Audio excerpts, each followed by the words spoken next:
नमस्कार मंडळी, कसे आहात तुम्ही सगळे? आय होप की तुम्ही छान आणि मजेतच असणार.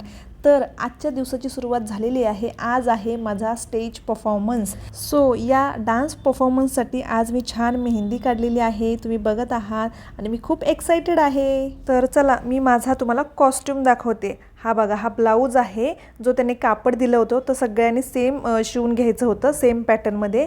आणि हा आहे स्कर्ट. बापरे, मी माझ्या आयुष्यात पहिल्यांदा असा स्कर्ट बघितला आहे जो इतका हेवी आहे की काही विचारू नका. मला असं वाटतं की एक आपली सहावारी साडी शिवली ना तर असा स्कर्ट होईल. तर हा स्पेशली डान्ससाठीच डिझाईन केलेला स्कर्ट असतो. ह्याचं कापड पण बघा असं चकचकीत आहे, जेणेकरून याच्यावर लाईट पडली की ते सगळं चमकतं छान असं. तर आमचा 16 जणींचा ग्रुप होता, त्या 16 जणींसाठी सेम स्कर्ट मागवले आहेत ऑनलाईन. तर इथे गुजरातमध्ये अशा स्कर्टला चनियो असं म्हणतात, कदाचित ते गरबामध्ये वगैरे वापरतात, तर त्याच टाईपचा हा स्कर्ट आहे आणि ह्याला पूर्ण कॉस्ट्यूमला चनियो चोली असं म्हणणार. हा दुपट्टा बघा किती छान आहे आणि यामध्ये पण असं टिकली वर्क आहे, चमचम चमचम करणारं, जे काही साडींमध्ये असतं, ज्या आपण साड्या अवॉइड करतो कारण त्या हाताला वगैरे खरबडीत लागतात. पण अशा डान्समध्ये हे असेच मटेरियल यूज करतात जेणेकरून ती चकचक चमकावं आणि दिसताना छान दिसावं. इथे मला काहीच आयडिया नाही आहे की ही ओढणी कशी बांधतात ते.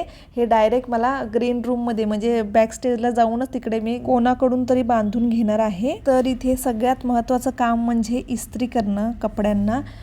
मी 2-3 दिवसापासून ठरवत होते, पण काय झालं ना की जो डान्स परफॉर्मन्स असतो त्याच्या आदल्या 2-3 दिवस इतकी रिहर्सल होते ना, एक 4-5 तास आम्ही तिथंच असायचो जिथे रिहर्सलला गेलो तिथे. त्यामुळे आल्यावर थकायला व्हायचं आणि घरातलीही कामं करायची असतात. घरातली कामं तर काही संपत नाहीत, आपल्याला ती करावीच लागतात आणि मग जेवण वगैरे सगळं आवरावं लागतं, त्यामुळे हे काम राहून गेलं. तर इथे मी आता ब्लाऊजला इस्त्री करत आहे घाबरत, कारण हे नवीन कापड आहे.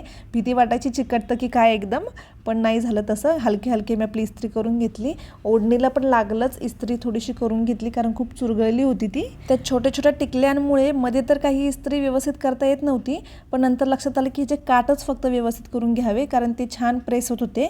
मग मी काटच तेवढे छान इस्त्री करून घेतले आणि इथे माझी इस्त्री करून झालेली आहे ओढणी. आता सगळ्यात मोठं काम म्हणजे स्कर्ट म्हणजेच चनियोला इस्त्री करणं. हे सगळ्यात अवघड काम वाटत होतं मला, कारण ते कसं ठेवावं, कसं प्रेस करावं काहीच कळत नव्हतं, कारण इतकं मोठं आहे ते. तरी मी हलके जिथे फक्त घडी आहे तिथे फक्त करून घेत होते मी, म्हणजे मध्ये आपण जी घडी फोल्ड करून ठेवतो ती घडी प्रेस करून घेत होते मी. त्यात पण मी कन्फ्यूज होत होते की कुठून सुरुवात करावी वगैरे. तर इथे तुम्ही बघू शकता मी बेडवर पसरला तो अक्षरशः, आणि पूर्ण बेड त्याने व्यापून गेला. हे बघा तुम्ही बघू शकता पूर्ण बेडवर पसरला आहे, म्हणजे किती मोठा हा स्कर्ट आहे, त्याचा घेरा किती मोठा आहे. तरी तसंच हलके थोडंसं आपलं प्रेस केलं. बरं, मी एवढं जीव तोडून कष्ट घेऊन हे सगळं प्रेस करत बसले, स्कर्ट वगैरे एक त्याची घडी मी व्यवस्थित करते. आणि मी जेव्हा गेले बॅक स्टेजला तेव्हा मी बघितलं माझ्या काही मैत्रिणी वगैरे सगळ्या अशा नटून थटून व्यवस्थित होत्या. त्यांचे स्कर्ट बघितलं तर काही प्रेस केलेलं नव्हतं त्यांनी. जसं फोल्ड होता तसंच फोल्ड, जसं चुरगळलेलं होतं तसं चुरगळलेलं, ते तसंच त्यांनी फक्त वेअर करून आल्या होत्या. आणि ते बघून मला असं वाटलं मी खूप वेळ वाया घालवला की काय, पण जाऊ दे. आता फायनली आपला स्कर्ट तर इथे प्रेस करून झालेला आहे, तुम्ही बघू शकता. आणि तो असं गुंडाळून मी ठेवला आहे एका साईडला.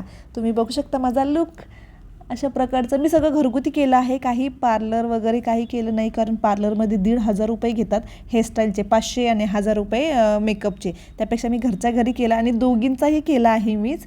तर तुम्ही बघू शकता किती छान वाटतं. आणि हा स्कर्ट जो घालून इतकं म्हणजे छान गोल फिरावंसं वाटत होतं मला.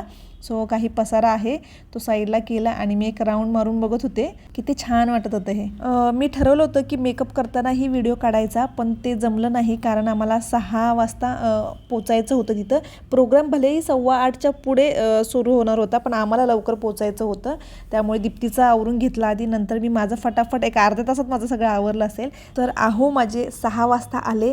शर्विल त्यांच्याकडे सोपवून आम्ही दोघीजण निघालो. म्हणत होते की तुम्हाला सोडतो म्हणून, म्हणजे आमच्या दोघींना सोडतो म्हणून, पण आम्ही ठरवलं होतं की पाऊस नसेल तर आमचं जायचं, कारण त्यांना परत यावं लागणार आहेच 7:30 पावणे 8ला शर्विलला सोबत घेऊन. मग रॅपिडोनी रिक्षा बुक करून आम्ही पोहोचलो. तर इथे तुम्ही बघू शकता हा झुला आहे. कृष्णावर सगळं कृष्णायन प्रोग्राम आहे आमचा हा. तर त्यासाठी हा कृष्ण बाळासाठी झुला तयार केला आहे. आणि हा आहे आमचा छोटासा कृष्ण. आमच्या ग्रुपमधल्या एकीकडे छान भावला होता, तिला सांगितलं होतं की छान असं कृष्णासारखं त्याला सजवून आण. तर इतकं सुंदर तिने केलं होतं. आणि इथे मी थोडीशी बोर होत आहे कारण सगळे आवरत आहेत आणि मी आवरून बसलेली आहे. माझ्या व्हिडिओची छोटीशी क्लिप आणि मुलीच्या व्हिडिओची छोटीशी क्लिप इथे मी लावली आहे, ती तुम्ही बघा. बरं, इथे मी व्यवस्थित दिसत नाही आहे म्हणून मी एक वेगळा डान्स केला आहे टेरेसवर. त्याचा व्हिडिओ मी उद्या अपलोड करेनच, तोही तुम्ही नक्की बघा.